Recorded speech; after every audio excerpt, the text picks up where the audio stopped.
Hallelujah, hallelujah. सो यहाँ पर हम लोग देखते हैं होशे 4:6 में बहुत महत्वपूर्ण बात लिखा हुआ है। होशे 4:6 में उसको हम लोग दोहरा देंगे। मेरे ज्ञान के ना होने से मेरी प्रजा नष्ट हो गई। मेरे ज्ञान के ना होने से किसकी प्रजा? मेरी प्रजा नष्ट हो गई। तूने मेरे ज्ञान को तुच्छ जाना है। तूने मेरे ज्ञान को तुच्छ जाना है, इसलिए मैं तुझे अपना याजक रहने की अयोग्य ठहराऊंगा। हाँ, हम लोग जानते हैं हम लोग कौन लोग हैं? याजकों का समाज है हम लोग, राजपदधारी है हम लोग, चुना हुआ वंश है हम लोग। और चुने हुए के विषय में नबी बड़ा अच्छा बात कहता है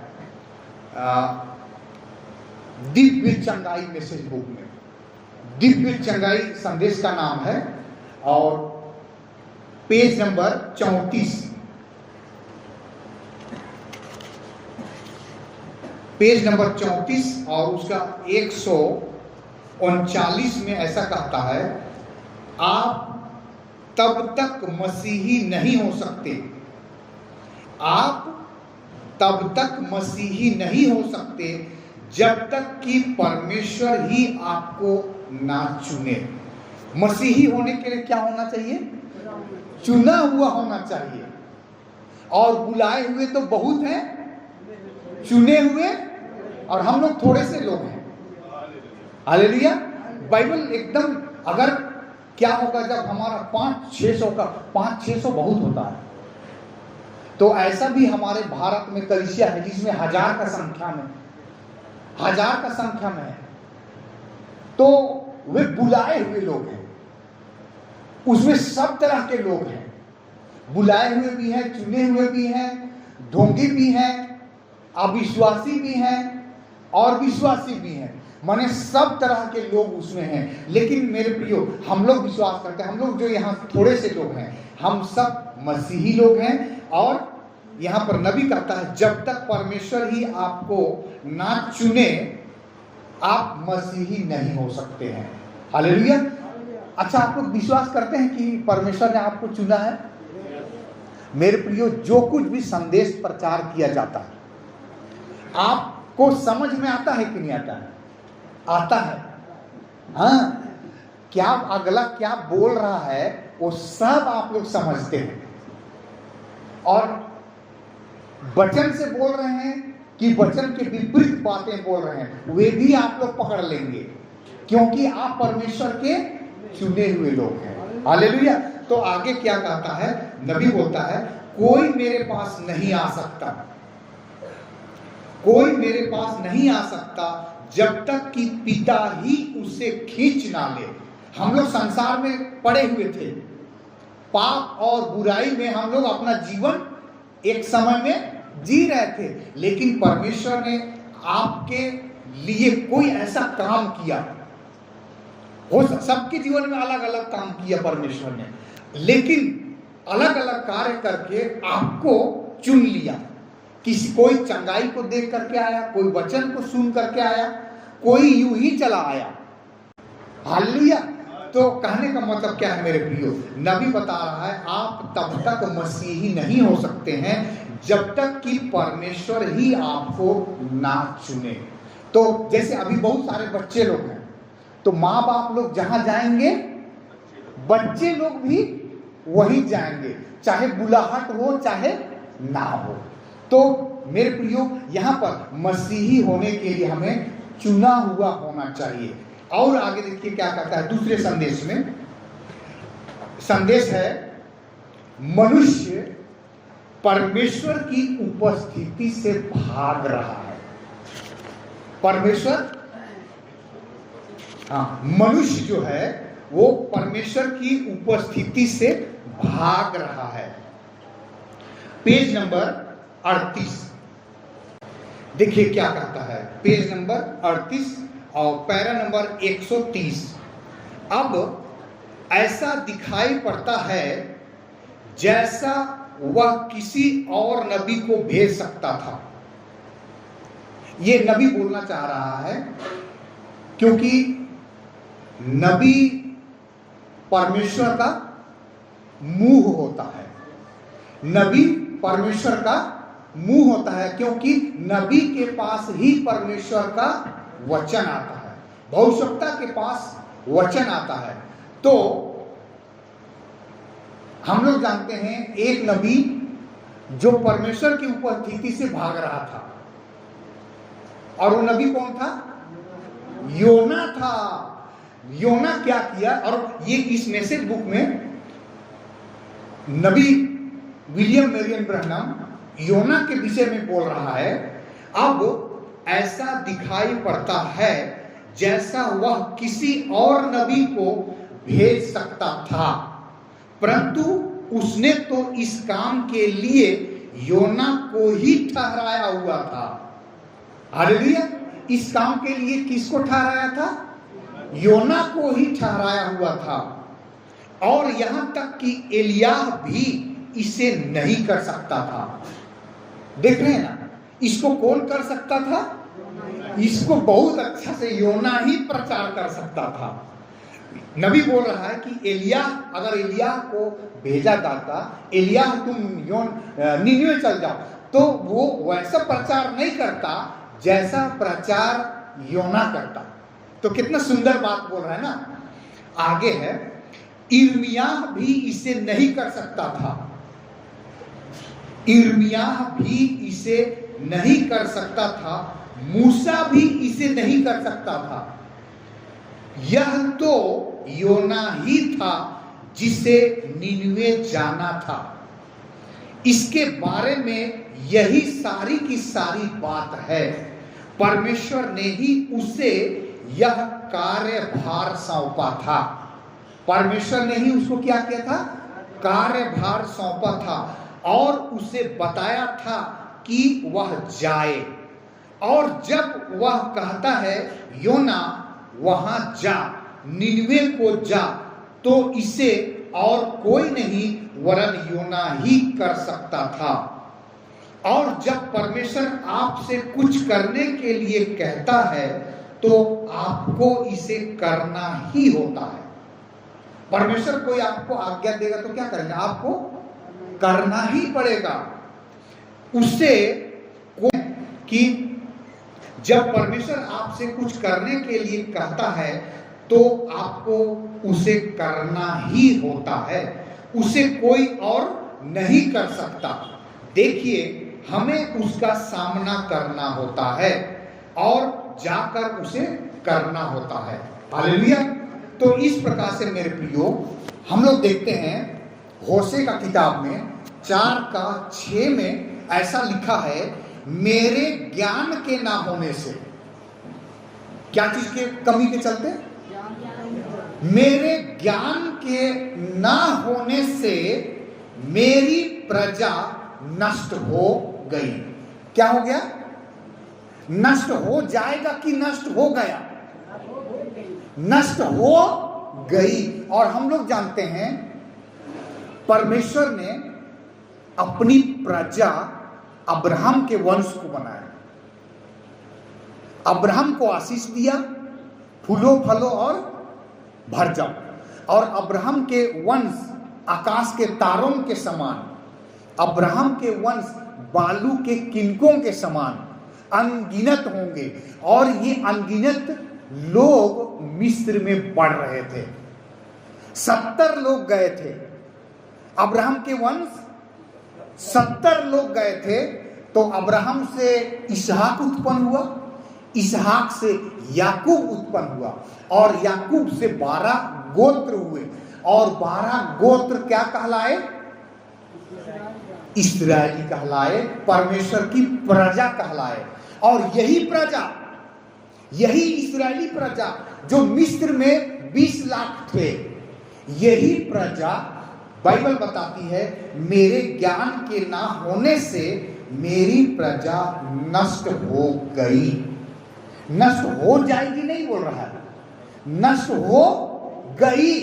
माने वे लोग नाश हो गए, मिट गए, मर गए, खप गए।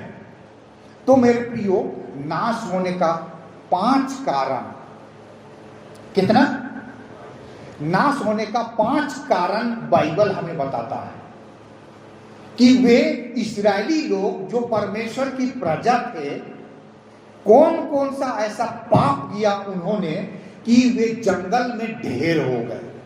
सबसे पहला पाप, आइए हम लोग पहले हम लोग पढ़ेंगे इब्रानी 13 का 5।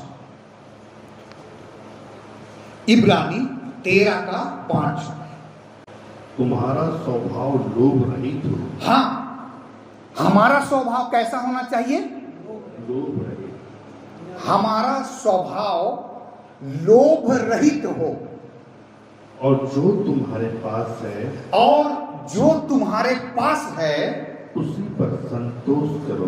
उसी पर संतोष करो, क्योंकि उसने आप ही कहा है, क्योंकि उसने आप ही कहा है, मैं तुझे कभी ना छोड़ूंगा, मैं तुझे कभी ना छोड़ूंगा और ना कभी त्यागूंगा। और ना कभी त्यागूंगा। हालेलुया। तो सबसे पहले क्या बोल रहा है बाइबल कि तुम्हारा जो स्वभाव है, नेचर है, आपका जीवन जो है वो कैसा होना चाहिए? लोभ रहित होना चाहिए। आइए हम लोग एकदम सिलसिलेवार बाइबल से पढ़ेंगे। पहला कुरिन्थी 10 अध्याय, पहला कुरिन्थी 10 का, इसको हम लोग धीरे धीरे पढ़ेंगे। 10 से ही हम लोग शुरू करते हैं ताकि पूरा अच्छी रीति से हम लोग को समझ में आ जाए। पहला कुरिन्थी 10 का 1 से। हे भाइयों, हाँ, मैं नहीं चाहता कि तुम इस बात से अनजान रहो। हाँ, हे भाइयों, मैं नहीं चाहता कि तुम इस बात से अनजान रहो कि हमारे सब बाप दादे, कौन लोग? हमारे सब बाप दादे बादल के नीचे थे, बादल के नीचे थे और सब के सब समुद्र के बीच से पार हो गए, और सब के सब समुद्र के बीच से पार हो गए, और सब ने बादल में, और सब ने बादल में और समुद्र में, और समुद्र में मूसा का बपतिस्मा लिया, मूसा का बपतिस्मा लिया, और सब ने एक ही आत्मिक भोजन किया, और सब ने एक ही आत्मिक भोजन किया, और सब ने एक ही आत्मिक जल पिया, और सब ने एक ही आत्मिक जल पिया, क्योंकि वे उस चट्टान से पीते थे, क्योंकि वे उस चट्टान से पीते थे जो उनके साथ साथ चलती थी। वाह, वो चट्टान कौन था? मसीह था। आगे लिखा हुआ है, और वह चट्टान मसीह मसीह था। परंतु परमेश्वर उनमें से बहुत से प्रसन्न ना हुआ, परंतु परमेश्वर उनमें से बहुतों से प्रसन्न नहीं हुआ, इसलिए वे जंगल में ढेर हो गए। इसलिए वे जंगल में क्या हो गए? ढेर हो जाने का मतलब मर मिटे, नाश हो गए। बाइबल बताती है मेरे ज्ञान के ना होने से मेरी प्रजा जंगल के रास्ता में नाश हो गई। मतलब दूसरी मृत्यु, पहली मृत्यु, नबी एक जगह कहता है वे अनंत जीवन से भी चूक गए। मतलब प्रतिज्ञा का देश में तो नहीं गए, लेकिन अनंत जीवन से भी वे चूक गए। इसीलिए होशे 4 का 6 कहता है मेरी प्रजा मेरे ज्ञान के ना होने से नाश हो गई। तो वो क्या था? परमेश्वर चाहता था कि किसी भी बात की तुम चिंता मत करना। रास्ते में ना कपड़ा का चिंता, ना खाने का चिंता, ना पीने का चिंता, और ना ही और किसी वस्तु की चिंता करना, क्योंकि परमेश्वर आप ही सब कुछ प्रबंध करेगा। क्योंकि आप परमेश्वर की प्रजा, परमेश्वर राजा है और इस्राएली लोग उसकी प्रजा। तो इसलिए प्रजा को ये चिंता नहीं करना है कि हम क्या खाएंगे या परमेश्वर जो है वो चिंता करने वाला है कि मेरे बच्चों को क्या क्या भोजन की आवश्यकता है। हालेलुया। सो हम लोग इब्रानी 13:5 पढ़े, अपने तुम्हारा स्वभाव लोभ रहित हो, क्योंकि जो कुछ तुम्हारे पास है उसी पर तुम्हें क्या करना चाहिए, संतोष करना चाहिए, क्योंकि उसने आप ही कहा है मैं तुझे कभी नहीं छोड़ूंगा और ना कभी त्यागूंगा। तो यहां पर आइए, अब पहला पॉइंट, 5 कारण में पहला कारण, हाँ 10:6, पहला कुरिन्थी 10:6, ये बातें हमारे लिए दृष्टांत ठहरी, ये बातें हमारे लिए दृष्टांत ठहरी कि जैसे उन्होंने लालच किया, हाँ जैसे उन्होंने लालच किया वैसे हम भी बुरी वस्तुओं का लालच ना करें। हाँ वैसे ही हम बुरी वस्तुओं का लालच ना करें। उन्होंने क्या चीज का लालच किया?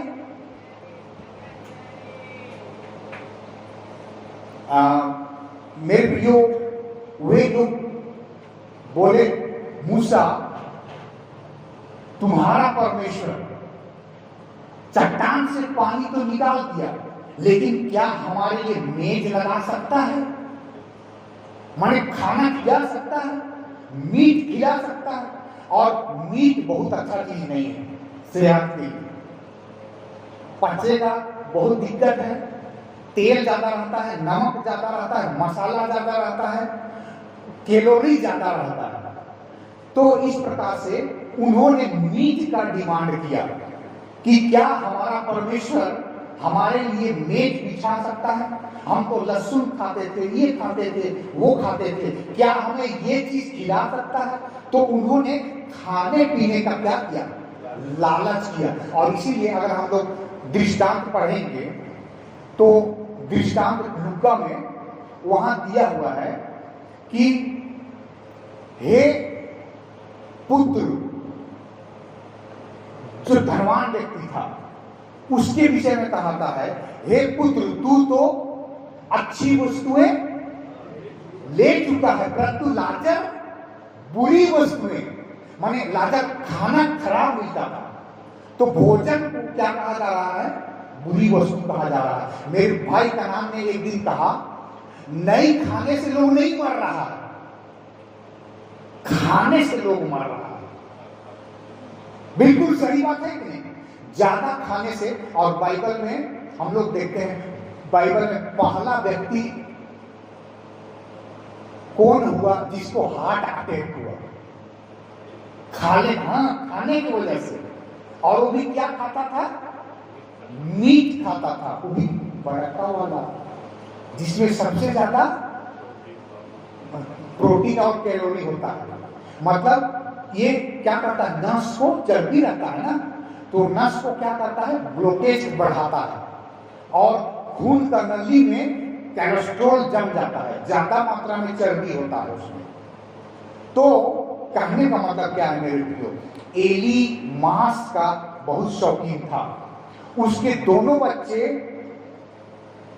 मांस लाते थे और जितना उचित था उससे ज्यादा लाते थे, और इसीलिए एली कुर्सी पर बैठा हुआ था, और जैसे ही सुना कि वाचा का संदूक लूट लिया गया है और तेरे दोनों पुत्र मारे गए हैं, तो सुन करके कुर्सी से, लिखा है, पछाड़ खा के गिर गया, और भारी भरकम होने के कारण, वह उसकी गर्दन टूट जाने के कारण उसकी मौत हो गई।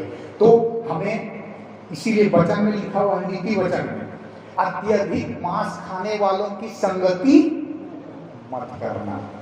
हालेलुया। तो आइए हम लोग नीति वचन का पुस्तक देखेंगे। नाश होने का जो कारण है लालच। इस्राएली लोग, नीति वचन 1 अध्याय, नीति वचन 1:19, तब लालचियों की चाल ऐसे ही होती है, सब लालचियों की चाल ऐसी ही होती है उसका प्राण लालच के कारण, उसका प्राण, शरीर बोल रहा है क्या? नहीं, प्राण बोल रहा है। उसका प्राण लालच के कारण, लालच ही के कारण नष्ट हो जाता है। नष्ट हो जाता है। हालेलुया। क्या चीज से नष्ट होता है? लालच ही के कारण उनका प्राण क्या हो जाता है? नष्ट हो जाता है। इसलिए हमें किसी भी चीज का लालच नहीं करना है, क्योंकि आगे लिखा है बाइबल में, लालच मूर्ति पूजा के बराबर है। जो व्यक्ति लालच करता है, समझो वो मूर्ति पूजा कर रहा है, और परमेश्वर इस मूर्ति पूजा से घृणा करता है। और इसीलिए मिस्र में जब 20 लाख लोग थे, वहां से 20 लाख लोग निकले। 20 लाख के 20 लाख को कनान जाना था, परंतु परमेश्वर जानता था इसमें कुछ लोग लालची हैं, और इसीलिए 4 दिन का सफर को 40 साल लगाया। और इन 40 साल में उनको वे जो लालची लोग थे वे प्रकट हो गए रास्ता में। तो यहां पर हम लोग पढ़ते हैं पहला कुरिन्थी, वापस आएंगे हम लोग 10 अध्याय और उसका 7 को पढ़ेंगे हम लोग। पहला हम लोग देख लिए कि जैसे उन्होंने लालच किया वैसे हम बुरी वस्तुओं का लालच ना करें। 7, और न तुम मूर्ति पूजक बनो, और ना तुम मूर्ति पूजक बनो, जैसा कि उनमें से कितने बन गए थे, जैसा कि उनमें से कितने बन गए थे, जैसा लिखा है, जैसे लिखा है, लोग खाने पीने बैठे, लोग खाने पीने बैठे और खेलने कूदने उठे, और खेलने कूदने उठे, और ना हम व्यभिचार करें। आगे ये पहला क्या है? लालच है। दूसरा क्या है? मूर्ति पूजा है। दूसरा क्या है? मूर्ति पूजा। 5 तरह का पाप यहाँ पर इस्राएलियों ने किया है मिस्र जाने के रास्ता में। पहला लालच किया, दूसरा क्या किया? उन्होंने मूर्ति पूजा किया। हम लोग जानते हैं जब मूसा पहाड़ पर 40 दिन के लिए चला गया, तो 40 दिन वो परमेश्वर से संगति कर रहा था, और परमेश्वर ने ही उसको 40 दिन तक रोके रखा था। 10 आज्ञा लिखने में कितना टाइम लगता परमेश्वर को? 10 मिनट। 10 को आज्ञा लिखना है, 10 मिनट लगता, और मूसा को दे देता, जाओ मूसा तुम अपने लोगों को सुनाओ। परंतु 40 दिन तक मूसा परमेश्वर की उपस्थिति में बना रहा, और इसी बीच हारून उठा। लोगों ने हारून से कहा, जो कि मूसा का अपना बड़ा भाई है, बोला कि हमारा अगुआ मूसा क्या हुआ हम नहीं जानते हैं, इसलिए अब तू ही हमारा अगुआ है, तू हमारा अगुआ है, हमें और भी क्या हुआ, हमारे लिए कोई ऐसा काम कर। और उन्होंने क्या किया? हारून ने सबका जेवरात को उतार दिया, कान का बाली, नाक का बाली, हाथ का कंगन, गला का चेन, जो कुछ भी सोना का था सबको उतार दिया गया, और टाकी में उसको पिघला करके सोने का बछड़ा बना लिया। और बछड़ा बनाने के बाद उसके इर्द गिर्द सब कोई नाचने लगे, आनंद मनाने लगे, और आनंद मना करके कह रहे हैं कि यही वो तेरा यहोवा है, यही वो तेरा यहोवा है जो तुझे मिस्र देश से निकाल लाया है। और इस रीति से वे लोग मूर्ति पूजा करने लगे, मूर्ति पूजा करने लगे। बात यहाँ खत्म नहीं हुआ।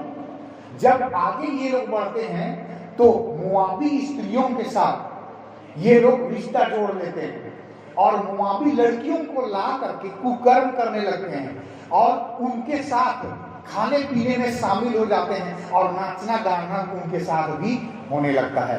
तो एक दिन में कितना 1000 लोग मर गया है?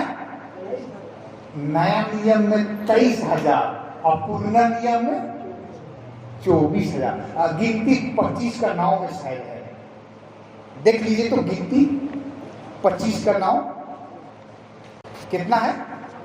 हाँ, और नया नियम में कितना दिया है? 23,000। तो ये लिखने वाला लोग थोड़ा सा इधर उधर जब अनुवाद कर रहे थे होंगे, क्योंकि पुराना नियम और नया नियम दोनों पवित्र आत्मा की ओर से लिखा गया है, लेकिन जो व्यक्ति इसको बाद में अनुवाद कर रहा था हिंदी में, इंग्लिश में, उन्होंने क्या किया? अलग अलग लिख दिया। तो इसीलिए मेरे प्रियो ये विवाद का विषय नहीं है। तो कहने का मतलब क्या है? पुराना नियम में 24,000 लिखा हुआ है और नया नियम में 23,000 लिखा हुआ है। तो कोई बात नहीं, बहुत सारे लोग, कहने का मतलब है बहुत सारे लोग एक ही दिन में नाश हो गए। परमेश्वर ने उनको ऐसी मार मारा कि वे मर गए और अनंत जीवन के भागी नहीं बन पाए, क्योंकि वे प्रतिज्ञा के देश में नहीं जा पाए। तो आइए हम लोग वापस कुरिन्थियों की किताब में आते हैं। पहला कुरिन्थी 10 का 7 को हम लोग पढ़े। 7 में लिखा है, और ना तुम मूर्ति पूजक बनो जैसा कि उनमें से कितने बन गए थे। और लिखा है, लोग खाने पीने बैठे और खेलने कूदने उठे। 8 को पढ़िएगा, तीसरा पॉइंट। और ना हम व्यभिचार करें, और ना हम व्यभिचार करें जैसा उनमें से कितनों ने किया। जैसा उनमें से कितनों ने किया। हालेलुया। वे लोग क्या कर लिए? जाके मोआबी लड़कियों से, इस्राएली लोग मोआबी लड़कियों को ले करके अपने तंबू में बिना शादी के ऐसे कुकर्म करने लगे। और हारून का वंश का पिनहास तीर बर्छा लाया और व्यभिचार कर ही रहे थे लोग, उसको भाला से घोंप दिया, जैसे कि कबाब को घोंपते हैं ना। कबाब को कैसे सीख में घोंप देते हैं, वैसे ही भाला में दोनों जन को, इजरायली को और मुआबी को, दोनों को घोंप दिया। और तब मरी क्या हो गई? थम गई। नहीं तो परमेश्वर ने का क्रोध उन पर भड़का। और इस रीति से यहाँ पर हम लोग पहला देखते हैं कि लालच नहीं करना चाहिए। दूसरा पॉइंट, मूर्ति पूजा नहीं करना चाहिए। तीसरा पॉइंट, व्यभिचार नहीं होना चाहिए। व्यभिचार के विषय में थोड़ा सा आइए देखते हैं हम लोग। नीति वचन 6 का 32 में क्या लिखा है? नीति वचन 6 का 32। परंतु जो पर स्त्री गमन करता है, हाँ, जो पर स्त्री गमन, पर स्त्री गमन का मतलब दूसरे की स्त्री, पराई स्त्री। जो पर कैसे लिखा है? पर स्त्री गमन, जो पर स्त्री गमन करता है वह नीरा निर्बुद्धि है। वह नीरा निर्बुद्धि है, जो अपने प्राण को नष्ट करना चाहता है। जो अपने शरीर को नहीं, अपने प्राण को नष्ट करना चाहता है, वही ऐसा करता है। वही ऐसा करता है। और इजरायली लोग मुआबी स्त्रियों को लाने लगे और अपने ही प्राण का हानि उठाए। इसीलिए हमें व्यभिचार नहीं करना है। आगे देखिए क्या लिखा हुआ है? जैसा कि उनमें से कितनों ने किया, जैसा कि उनमें से कितनों ने किया, और एक दिन में 23,000 मर गए। और एक दिन में 23,000 मर गए। कितना हजार? 23,000। कम होता है 23,000। एक गांव में कितना लोग रहते हैं? लगभग 500 लोग, लगभग 1000 लोग एक गांव में। तो कै गांव का गांव कहा जाए? 23,000। बहुत बड़ा अंक होता है। तो ये अंक बाइबल में लिखा हुआ है कि जब उन्होंने व्यभिचार किया तो परमेश्वर ने 23,000 लोगों को मरी से मार डाला। क्या चीज से मार डाला? मरी। उनके बीच में मरी फिर गई, जिसको कि क्या बोलते हैं? अभी जो कोरोना टाइम में फैला था वो भी मरी ही था एक प्रकार से। कहाँ कोरोना वायरस के कारण सब लोग मरते चले जा रहे थे। जैसे कि मुर्गी में बीमारी होता है तो सारा मुर्गी मरते चला जाता है, तो उसी तरीके से यहाँ इस्राएली लोग जो परमेश्वर की प्रजा है वे लोग मर गए। हाँ, माने बड़ी दर्दनाक मौत उनका हुआ। हाँ, और आगे, और न हम प्रभु को परखें, और ना हम प्रभु को परखें, जैसा उनमें से कितनों ने किया, जैसा उनमें से कितनों ने किया। मेरे प्रियो, हम लोग जानते हैं वचन हमें कहता है दूसरा कुरिन्थी 13:5 में, वापस हम लोग आएंगे इसी जगह, है ना। 5 पॉइंट हम लोग देखेंगे यहाँ से। 5 तरह के पाप इस्राएलियों ने किया जो कि परमेश्वर की प्रजा थी। दूसरा कुरिन्थी 13:5, अपने आप को परखो, बाइबल बोलता है अपने आप को परखो कि विश्वास में हो कि नहीं, कि विश्वास में हो कि नहीं। अपने आप को जांचो, अपने आप को जांचो, क्या तुम अपने विषय में यह नहीं जानते, क्या तुम अपने विषय में यह नहीं जानते कि यीशु मसीह तुम में है, कि यीशु मसीह तुम में है, नहीं तो तुम जांच में निकम्मे निकले हो, नहीं तो तुम जांच में निकम्मे निकले हो। तो बाइबल बताती है कि अपने आप को परखो, लेकिन इस्राएली लोग किसको परख रहा है? परमेश्वर को उल्टा परख रहा है, और परख करके बोल रहा है क्या ये कर सकते हैं हम? जंगल में मेज लगा सकते हैं इतना लाख लोगों के लिए? तो परमेश्वर अब्राहम से कहता है कि मेरे लिए कोई काम कठिन नहीं है। क्या कोई ऐसा काम है जो मैं यहोवा नहीं कर सकता हूं? सब कुछ कर सकता है। कोई सोच सकता था कि एलिया को कौवा रोटी खिलाएगा? बड़ा आश्चर्य लगता है ना। और भी सुबह और शाम, सुबह ऐसा नहीं कि कौवा इतना छोटा सा एक टुकड़ा खाली ले करके आया, ऐसा बात नहीं है, वो पूरा धोता था, ऐसा नहीं। तो कहने का मतलब सुबह शाम 2 टाइम पेट भर खिलाता था रोटी। ऐसा नहीं कि इतना छोटा सा टुकड़ा ला के, रोटी का टुकड़ा, जब हम लोग क्या करते हैं खाना खाने बैठते हैं तो ऐसे छोटा सा टुकड़ा को सीरो को ऐसे देते हैं तो फट के कैच कर लेता है, तो उसको रोटी दे दी तो पेट भर जाएगा क्या? एलिया पेट भर खाता था, कौवा के द्वारा पेट भर खाता था, क्योंकि परमेश्वर लिखा है बाइबल में, जवान सिंहों को तो घटी होती है और वे भूखे भी, परंतु यहोवा के डरवैयों को किसी भली वस्तु की घटी नहीं होगी। मतलब एलिया को 2 टाइम पेट भर रोटी और मीट मिलता था, तभी तो जीवित था। हालेलुया। हाँ, तो यहाँ पर बाइबल हमें कहती है कि अपने आप को परखो कि विश्वास में हो कि नहीं। तो ये अपने आप को परखने की बजाय परमेश्वर को ही परखने लगे, और इस तरीके से इन्होंने चौथा पाप परमेश्वर को परखने का किया, जो कि नहीं करना चाहिए था। अपने आप को परखना चाहिए था कि हम सीधे मार्ग में चल रहे हैं या नहीं चल रहे हैं। रास्ते में कुकर्म करने लग गया, रास्ते में मूर्ति पूजा करने लग गया, रास्ते में ही परमेश्वर से लड़ने लग गया, रास्ते में परमेश्वर के दास से कुड़कुड़ाने लग गया और बोला मारने के लिए आए हो तुम यहाँ पर। जब पानी की जगह ऐसा जगह वो लोग पहुंचे जहां पानी नहीं था, और परमेश्वर ने ही वहां उनको भेजा था, और चिल्लाना शुरू कर दिया वो, मूसा यही जगह था कब्र के लिए, पानी कहाँ है? और वो चट्टान साथ साथ चल रहा था, जहां पर भी जाओगे पानी तो मिलेगा। प्यासे परमेश्वर मारने वाला नहीं है, क्योंकि अब्राहम के वंश को प्रतिज्ञा का देश दिया हुआ था, उस देश में पहुंचाना था उनको। लेकिन इन्होंने ऐसा ऐसा काम किया कि प्रतिज्ञा का देश नहीं जा पाए और रास्ता में ही ढेर हो गए। आइए हम लोग पढ़ेंगे आगे 10।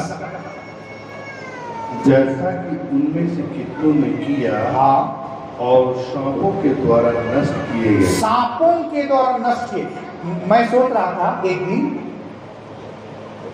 कि सांप को भी तो परमेश्वर ने ही बनाया है, तो परमेश्वर ने काटने के लिए ही बनाया है, नहीं बनाया है। बिल्कुल सांप अपना काम कर रहा है। तो यहां पर कहने का मतलब क्या है मेरे प्रियो? और हाँ, और एक बार पढ़ लीजिए। और ना हम प्रभु को परखें, और ना हम प्रभु को परखें, जैसा उनमें से कितनों ने किया, जैसा उनमें से कितनों ने किया, और सांपों के द्वारा नष्ट किए, और सांपों के द्वारा नष्ट किए गए। 10। और ना तुम कुड़कुड़ाओ। हाँ, पांचवा पाप उनका क्या है? कुड़कुड़ाने लगे। कुड़कुड़ाना। इसीलिए लिखा हुआ है वचन में, मत कुड़, उससे बुराई ही निकलेगा। इसीलिए हमें किसी भी चीज का बुदबुदाना नहीं है, कुड़कुड़ाना नहीं है, क्योंकि परमेश्वर कुड़कुड़ाने को भी सुनता है। और इस्राएली लोग, हाँ क्या लिखा हुआ देखिए तो, और ना तुम कुड़कुड़ाओ, और ना तुम कुड़कुड़ाओ, जिस रीति से उनमें से कितने कुड़कुड़ाए, जिस रीति से उनमें से कितने कुड़कुड़ाए, और नष्ट करने वाले के द्वारा नष्ट किए गए, और नष्ट करने वाले के द्वारा नष्ट किए गए। 11। परंतु ये सब बातें जो उन पर पड़ी दृष्टांत की रीति पर थी, दृष्टांत की रीति पर थी, और वे हमारी चेतावनी के लिए, जो जगत के अंतिम समय में रहते हैं, जो जगत के अंतिम समय में, हम लोग कौन समय में रह रहे हैं? अंत समय में, हम लोग अंत समय में रह रहे हैं। तो ये बातें जो लिखा हुआ है वो हमारे लिए शिक्षा के लिए लिखा हुआ है, हमारे लिए चेतावनी के लिए लिखा हुआ है, जो कि अंतिम समय में हम लोग रहते हैं। हाँ, 12।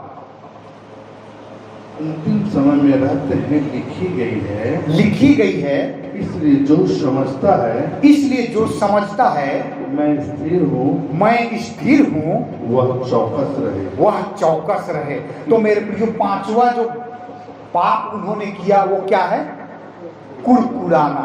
इसीलिए भजन संहिता दाऊद लिखता है 37:1 में, भजन संहिता 37:1 में दाऊद लिखता है, कुकर्मियों के कारण मत कुड़। अब देखिए, वो जो लोग कुकर्मी लोग क्या करेंगे? कुकर्म ही तो करेंगे। कुकर्मी लोग कुकर्म ही करेंगे। तो हाँ, क्या लिखा है? कुकर्मियों के कारण मत कुड़, कुकर्मियों के कारण मत कुड़, कुटिल काम करने वालों के विषय डाह न कर, कुटिल काम करने वालों के विषय में डाह मत कर। इतना ही है। हाँ, तो हमें कुड़कुड़ाना नहीं है, चाहे आपके साथ भला हो, चाहे आपके साथ बुरा हो, आपको चुप रहना है। क्योंकि अगर कुड़कुड़ाएंगे तो कुछ ना कुछ मुंह से अनुचित बातें निकल जाएगा और हम और आप दोषी ठहर जाएंगे। इसीलिए हमें लालच नहीं करना है, दूसरा व्यभिचार नहीं करना है, तीसरा मूर्ति पूजा नहीं करना है, चौथा परमेश्वर को परखना नहीं है, और पांचवा कुड़कुड़ाना नहीं है। सो परमेश्वर आप सबों को बड़ी आशीष दे। हाँ भाई बना